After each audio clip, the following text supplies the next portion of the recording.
Hello story lovers, welcome back to my channel. కొన్ని personal కారణాల వల్ల ఇన్ని రోజులు స్టోరీస్ ఇవ్వలేదు. అర్థం చేసుకుంటారని అనుకుంటున్నాను. ఈ రోజు కదా madly in love season 2 part 8.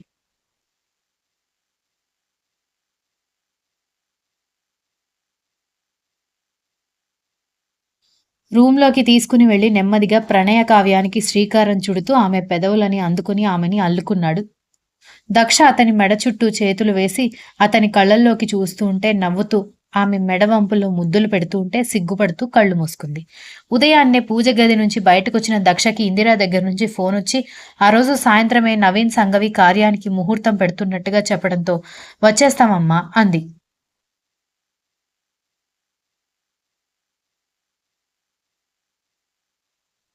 సాయంత్రం కాదు, మరొక గంట సేపట్లో బయలుదేరండి అనగానే ఇప్పుడే ఎందుకమ్మా రావడం? అక్కడ వదిన ఉంది కదా ఏర్పాట్లు చేయడానికి అనగానే దాని బొంద అదెక్కడ ఏర్పాటు చేస్తుంది? పైగా సంగవి వచ్చిన దగ్గర నుంచి నాకు ఇంపార్టెన్స్ ఇవ్వడం లేదని రోజు నా బ్రెయిన్ మీ అన్నయ్య బ్రెయిన్ తింటోంది. అందుకే దానికి ఏ పని చెప్పడం లేదు. నువ్వు దీక్షిత వస్తే నాకు చేతికి ఆసరాగా ఉంటుంది అనగానే సరే ఆయన ఆఫీస్కి వెళ్ళిపోయాక వచ్చేస్తానులే అని చెప్పింది.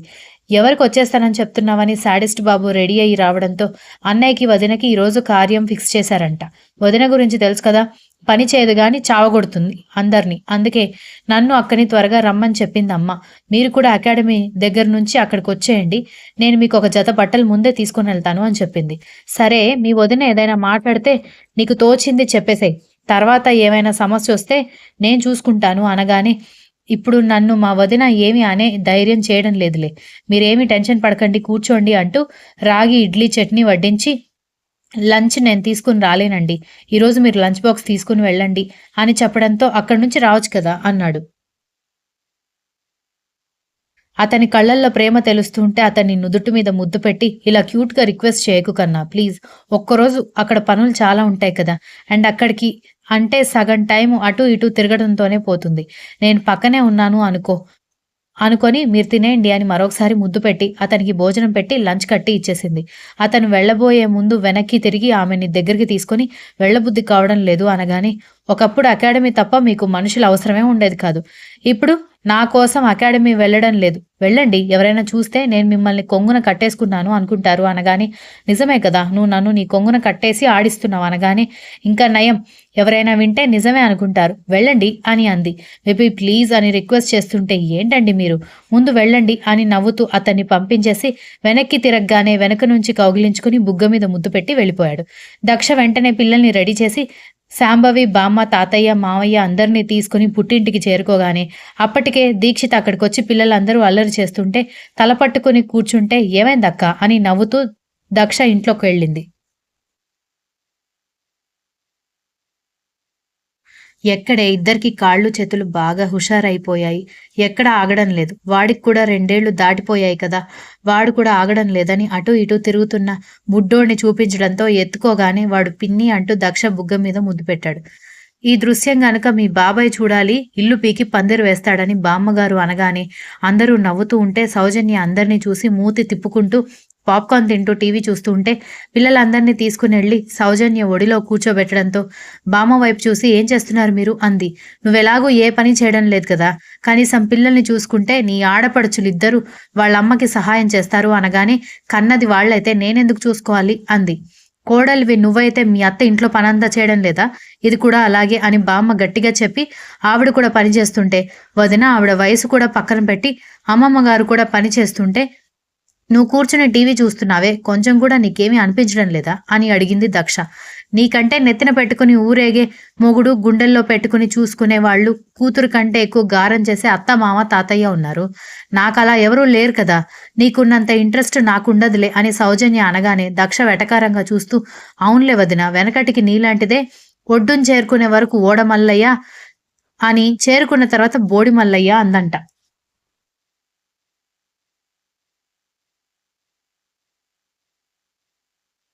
పెళ్ళైన దగ్గర నుంచి మా అమ్మే కదా నిన్ను కూర్చోబెట్టి పనులు చేస్తోంది, మా నాన్నగారు ఇంటి పెత్తనం అంతా నీకే ఇచ్చారు, ఇంకా చెప్పాలంటే మా వాళ్లకంటే ఇటు మా అమ్మ నాన్న వాళ్లే నిన్నెక్కువగా నెత్తినెక్కించుకున్నారు, నువ్వేంటంటే వాళ్ళు అసలు ఏమీ చేయలేదు అన్నట్టుగా మాట్లాడుతున్నావని అంది దక్ష కోపంగా. ఓయబ్బో! ఇంట్లో పని చేసి డబ్బులు అకౌంట్‌లో వేయడం ఒక గొప్ప పననుకుంటున్నావా? నీకు చూడు ఒంటి నిండా నగలు, బీరువా నిండా పట్టు చీరలు. ఒక ఫంక్షన్‌కి కట్టుకున్న చీర మరొక ఫంక్షన్‌కి కట్టుకోకుండా వస్తున్నావు. అలా ఎప్పుడైనా మీ అన్నయ్య, మీ నాన్న, మీ అమ్మ కొనిచ్చారా నాకు? అంది. వాళ్ళ స్తోమత అది కాబట్టి నాకలా ఆడంబరాలు చేస్తున్నారు. వీళ్ళ స్తోమత ఇది కాబట్టి వాళ్ళకున్న దాంట్లో వాళ్ళు నిన్ను చూసుకుంటున్నారు. అయినా అటు పుల్ల తీసి ఇటు పెట్టకుండా చేసిన పనిలో కూడా వంకలు పెట్టే అత్తమామల కంటే నయం కదా వదిన అని అంది దక్ష. దక్ష వదినకి ఇవన్నీ అర్థమయ్యేలా చెప్పాలని ఎందుకు అనవసరంగా నీ గొంతు నొప్పి పుట్టేలా సర్ది చెప్పడానికి ట్రై చేస్తున్నావు? వదినకి చెప్పినా చెవిటివాడి ముందు శంఖం ఊదినా ఆ గోడలకి చెప్పినా కూడా ఒకటే. బుద్ధి అనేది వాళ్ళంతట వాళ్ళు రావాలి. ఒకళ్ళు తెప్పిస్తే వచ్చేది కాదు.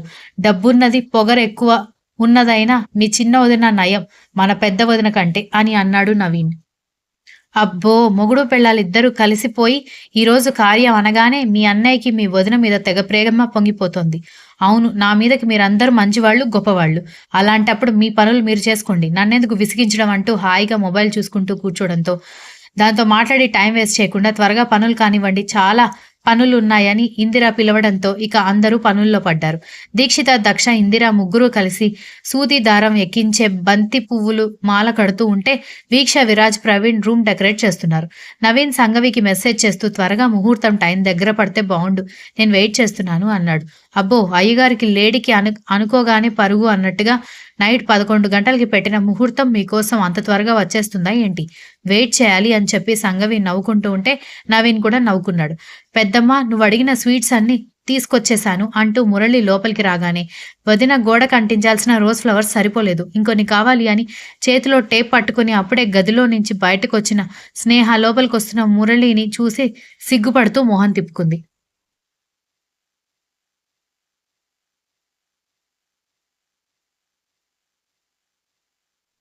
రోజ్ ఫ్లవర్స్ అన్నీ ఒక బుట్టలో పైన ఉన్న రూమ్‌లో ఉన్నాయి.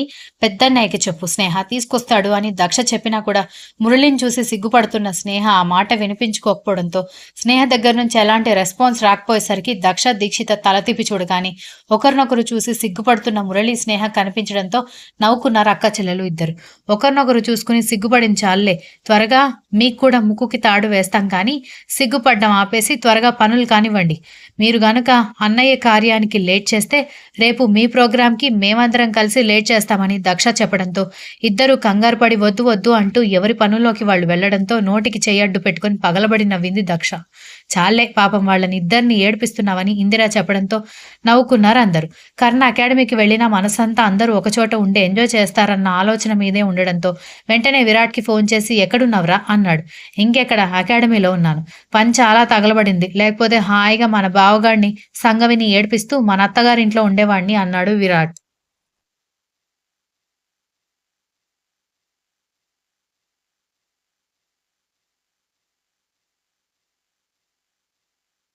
నాది కూడా అదే ఫీలింగ్. అలాగని ఊరుకుంటే దగ్గరలో టోర్నమెంట్ ఉంది. వీళ్ళు నెగ్లెక్ట్ చేస్తారని ఆలోచిస్తున్నాను అనగానే, నువ్వంటే భయం కదరా ఏం నెగ్లెక్ట్ చేయరులే అనగానే, నువ్వంటే కూడా భయం కాబట్టి నెగ్లెక్ట్ చేయరు. బయలుదేరి పోదాం పదా అన్నాడు శాడిస్ట్ బాబు. అంతే అంటావా అని విరాట్ అనగానే అంతే అంతే. అక్కడ హాయిగా అందరూ సందడి చేస్తూ అల్లరి చేస్తుంటే మనం మాత్రం ఎందుకు ఇక్కడ పద పోదామని అనగానే సరేనంటూ ఇద్దరు ఎవరి అకాడమీ నుంచి వాళ్ళు బయలుదేరి వాళ్ళ అత్తగారింటికి రాగానే బయట నవీన్ మేనల్లుళ్ళిద్దరిని కూర్చోబెట్టుకుని ఆడిస్తున్నాడు. తండ్రి కనపడగానే దా దా దా అని గట్టి గట్టిగా అరుస్తూ ఉండడంతో 6 నెలల వయసుకి అంత పెద్ద గొంతున్న మేనల్లుళ్ళ అరుపుకి నవీన్ అయోమయంగా తల తిప్పి చూడగానే బావ ఇంట్లోకొస్తూ కనిపించాడు. ఆ వెనకే పెద్ద బావ కూడా కనిపించడంతో రండి బావలు ఏంటి సాయంత్రం వస్తానని అంత త్వరగా వచ్చారని అడిగాడు నవీన్.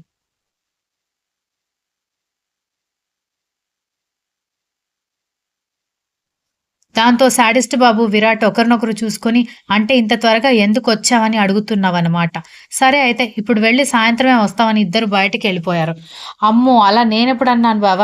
మీరు భలే మంచివాళ్ళు. రండి రండి. మీతో గనుక నేను ఇలా అన్నానని మీరు ఇలా ఫీల్ అయ్యారని తెలిస్తే మా చెల్లెళ్ళిద్దరూ అన్నయ్య అని కూడా లేకుండా నన్ను ఎలిమినేట్ చేసేస్తారు అనగానే ఆ మాత్రం భయం ఉండాలి బామర్ది అని అంటూ ఇద్దరు లోపలికొచ్చారు. దక్ష, దీక్షిత ఇద్దరు పూలు కట్టడం అయిపోగానే వాటిని ఇంటి నిండా వేలాడదీయాలని ఆలోచిస్తూ ఉంటేనే హలో బేబీస్ ఏం చేస్తున్నారని ఇద్దరు లోపలికి రావడంతో అబ్బా కరెక్ట్ టైంకి వచ్చారు. రండి రండి దీక్షిత విరాట్ని దక్ష సాడిస్ట్ బాబుని చేయి పట్టుకుని లాక్కొచ్చి 2 పీటలు వేసి ఇదిగో ఈ దండలు తీసుకొని గోడకి పైనుంచి వేలాడదీయండి అన్నారు.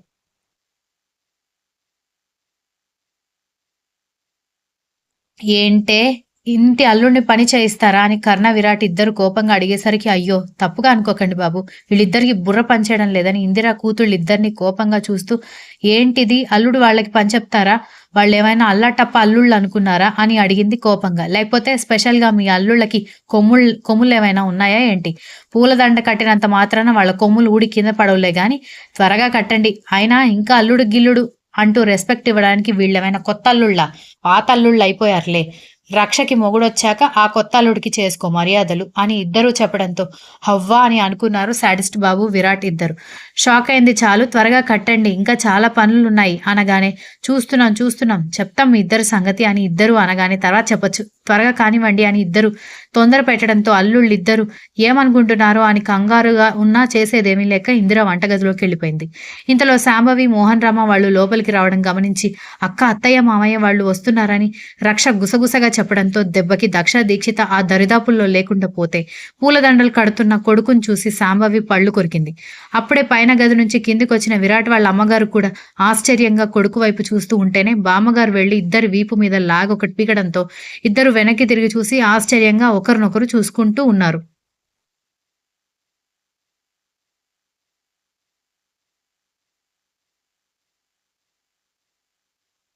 అటు శాంభవి ఇటు విరాట్ వాళ్ళ అమ్మగారు ఇద్దరు కొడుకు చెవులు పట్టుకుని పీటల మీద నుంచి కిందకి దించి ఎరా ఇంట్లో ఏదైనా పని చేయమంటే అటు పుల్ల తీసి ఇటు పెట్టరు, అత్తగారింట్లో మాత్రం భలే పనిచేస్తున్నారు అని అడిగారు ఇద్దరు. అది చూసి రక్ష వీక్ష వాళ్ళు నవ్వుకుంటూ ఉంటే చూసారా అత్తయ్య, నీ మనవణ్ణి ఏదైనా అండం ఆలస్యం తగుదునమ్మా అంటూ సపోర్ట్ చేయడానికి పరిగెత్తుకుంటూ వస్తారు కదా, చూసారా ఇంట్లో కన్న తల్లికి సహాయం చేయలేదు కానీ అత్తగారి ఇంట్లో మాత్రం చాకిరీ చేస్తున్నాడు, వెనకటికి వీడి లాంటి వాడి అమ్మకు అన్నం పెట్టలేదు కానీ పినతల్లికి పట్టుచీర కొన్నాడంట అని కోపంగా చెప్పగానే బామ్మగారు అప్పటి వరకు వేరే పనిలో ఉండడంతో కోపంగా మనవడి వైపు చూడడంతో ఇందిర బయటకొచ్చి అయ్యో ఇందులో అల్లుళ్ళ తప్పు ఏమీ లేదు వదినా గారు, నేను వద్దంటున్నా కూడా దక్ష దీక్షిత వీళ్లతో బలవంతంగా ఈ పనులు చేయిస్తున్నారు, క్షమించండి అని అంది కంగారుగా ఇందిర. అదన్నమాట సంగతి, అమ్మ అల్లం అయిపోయింది, పెళ్ళం బెల్లం అయిపోయింది, పెళ్ళం చెప్తే ఏ పనైనా చేస్తారు కదా అని కోపంగా అడిగేసరికి రక్ష వీక్ష ఇద్దరు వాళ్ళని తిట్టడం తెగ ఎంజాయ్ చేస్తూ ఉంటే ఒసే శాడిస్ట్ మొహాల్లారా ఎందుకు అలా నవ్వుతున్నారు, పాపం వాళ్ళిద్దరూ మొహాలు చూడు నల్లగా మాడిపోయాయని విరాజ్ అనగాని మరి లేకపోతే మా బావ అందరినీ గ్రిప్లో పెట్టుకుని తెగ కంట్రోల్ చేస్తూ ఉంటాడు కదా, అప్పుడప్పుడు మా బావ కూడా తిట్లు తింటూ ఉంటే ఆ మజా వేరు అని అంది వీక్ష.